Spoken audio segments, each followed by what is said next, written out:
Good morning, 8th grade math students, and welcome to virtual math class. Today, we're going to be talking about interpreting functions. Our objective for today is that students will be able to interpret the meaning of the initial value and the rate of change of a function. And remember that the initial value is the same thing as the y-intercept, and the rate of change is the same thing as the slope.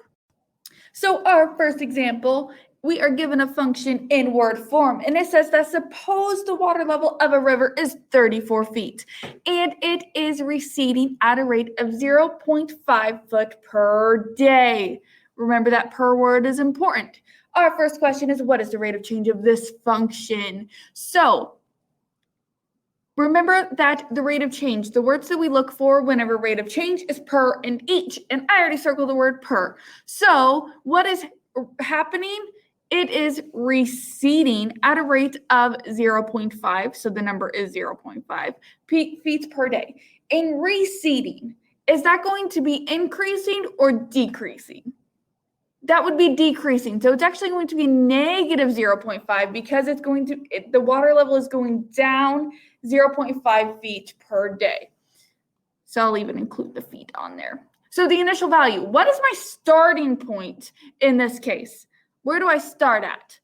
I start at 34 feet for the river. So now that I've identified what the rate of change is and what the initial value is, I need to state what they mean.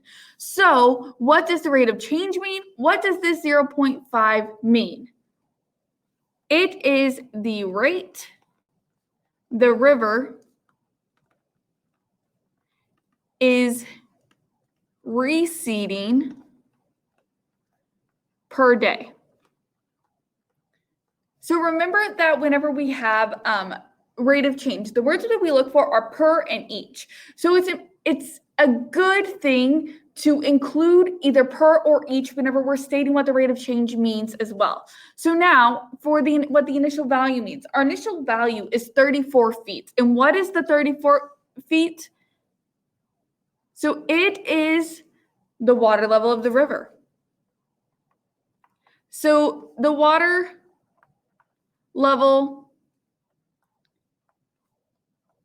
the river starts at.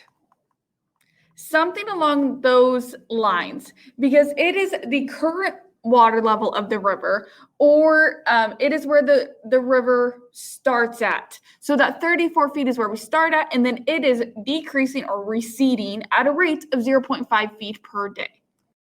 Our next example says that Rufus collected 100 pounds of aluminum cans to recycle. He plans to collect an additional 25 pounds each week. So what is the rate of change of the function? Look for your words each or per. I have each right there. And what does that go with? The 25. So my rate of change is 25. What is the initial value? What has Rufus already done? He's already collected. Collected is past tense. So the initial value is 100. So what does the rate of change mean? The rate of change is the amount of cans Rufus collects each week. Because remember that this is the thing that is happening over and over again. So I need to have the word each or per in it. And what is the 100 mean? It is the amount of cans Rufus has already collected, because that is what he already has. It is what he starts with. So it is the amount that Rufus has already collected. Our next example, the bookstore rents the graphing calculators for $5 per month. It also collects a non-refundable fee of $10 for the school year. What is the rate of change of this function? What is happening over and over again? $5 per month. So my rate of change is $5. And what is the initial value? The non-refundable fees. So that would be $10 because that's what you have to pay along with the $5 per month. What does the rate of change mean? Well, the $5, what is the $5? It is the cost per month for what? What are we buying? for the graphing calculator rental.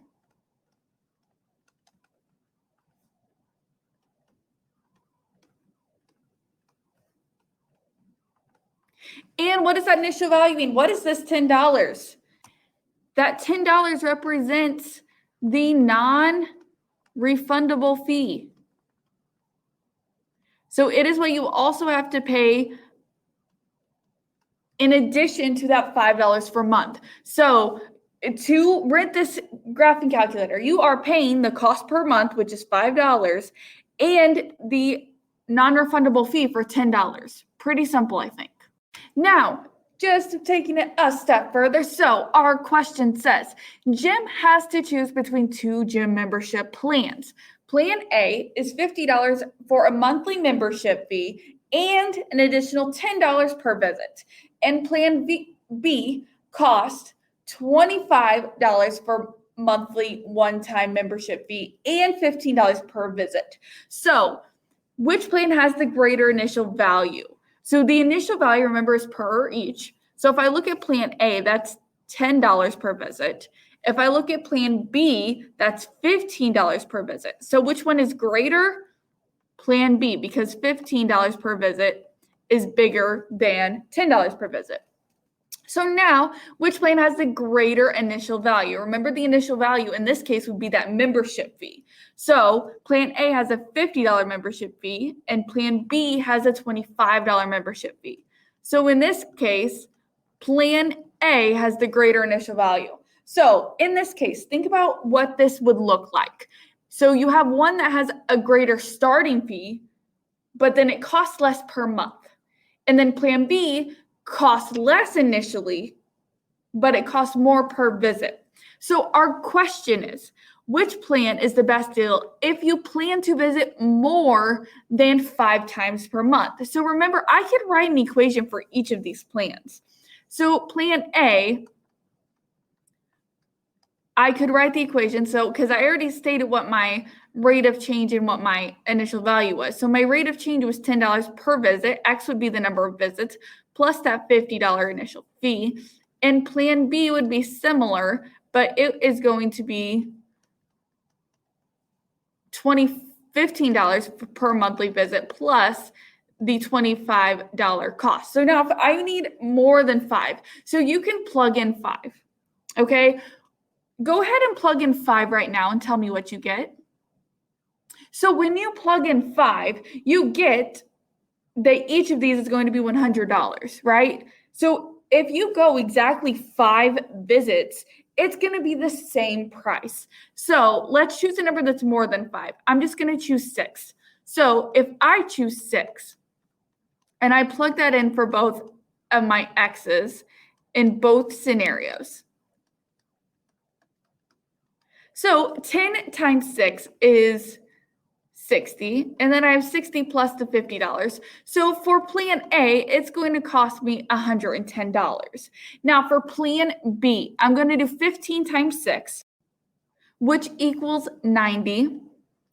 And then I have plus 25. So now 90 plus 25 is going to give me $115. So now, which one is the better deal if you plan to visit more than 5 times? Plan A is going to be the better deal because $110 is less than $115. So there's a point. So what would it be if you went less than 5 times? So if you plug in 4. If you go less than 4 times, then Plan B would be the better deal. So at 5, we have it that they're both even. If you go less than 5,